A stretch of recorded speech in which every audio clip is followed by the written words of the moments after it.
So there's a rich tradition of Democrats arguing for Medicare for all. And we had a neoliberal turn post-Ronald Reagan. So after Ronald Reagan, the idea was the era of big government is over, and the Democrats went right along with that, and Bill Clinton won in 1992 running as a new Democrat where he would triangulate. And his argument was, hey man, I'm above the fray. I'm not like these crazy lefties. I'm not like these crazy righties. I'm an above-the-fray centrist, and I'll think about things in a specific case-by-case way. So that's the argument that won in the 90s, but with that came this philosophy which was decidedly anti-FDR. But prior to Bill Clinton, prior to Ronald Reagan, the Democrats had to at least pretend to be on the side of FDR's approach to politics. So, Ro Khanna tweeted this the other day. Harry Truman was for Medicare for all. Lyndon Johnson was for it. So was Ted Kennedy. So was Jimmy Carter. Yet today's pundits and moderate presidential candidates worry it might be a political loser. How about Democrats begin standing for our principles and big ideas again? And then underneath you could see it says, in 1976, Carter ran and won on national mandatory health insurance, single payer. So let's not pretend that Medicare for all is some radical political liability. Today's progressives are detailed in their plans and costs, which the media never forced Carter to explain. I mean, he's right, but I'm about to blow your mind with something even cooler, okay? So, Jimmy Dore released a video this week, and the video talked about, JFK argued for Medicare for all, and he showed a little clip in a broader segment that he did where JFK is indeed doing that. So I did a separate search. I went on YouTube and I typed in like JFK universal healthcare or something to that effect, and a bunch of videos came up. One of the first ones I clicked was him like super clearly and explicitly talking in Madison Square Garden about Medicare for all and making a lot of the arguments that you hear today from like Bernie Sanders and other leftists. So this is an amazing clip. I absolutely love it. I'm so pissed off that it took me till this late date to find out that JFK wasn't only for Medicare for all, he argued for it strongly. So let's take a look and then we'll discuss. We do not affect the freedom of choice. You can go to any doctor you want. The doctor and you work out your arrangements with him. We talk about his hospital bills. All these arguments were made against Social Security at the time of Franklin Roosevelt.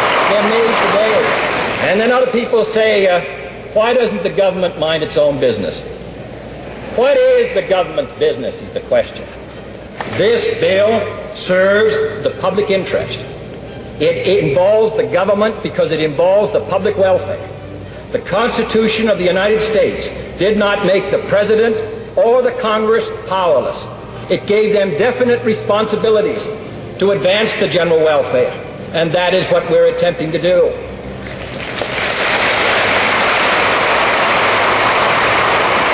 And then I read that this bill will sap the individual self-reliance of Americans. I can't imagine anything worse or anything better to sap someone's self-reliance than to be sick, alone, broke, or to save for a lifetime and put it out in a week, 2 weeks, a month, 2 months. This argument that the government should stay out, that it saps our pioneer stock. I used to hear that argument when we were talking about raising the minimum wage to $1.25. The fact of the matter is, what saps anyone's self-reliance is working 60 hours at straight time, or working at 85 or 95 or $1 an hour. In England, the entire cost of medicine for people of all ages, all of it, doctors, the choice of doctors, hospitals, from the time you're born to the time you die, are included in a government program. We are now talking about doing most of the countries of Europe did years ago. The British did it 30 years ago. We are behind every country pretty nearly in Europe in this matter of medical care for our citizens. That is so cool. That is so cool. By the way, that guy was killed. Listen, don't hesitate to try to drag your politicians to your positions. They are supposed to represent you. That's their whole point. Their whole point is supposed to be, I'm going to represent the will of my constituents. Well, the will of the people is clear on this issue, guys.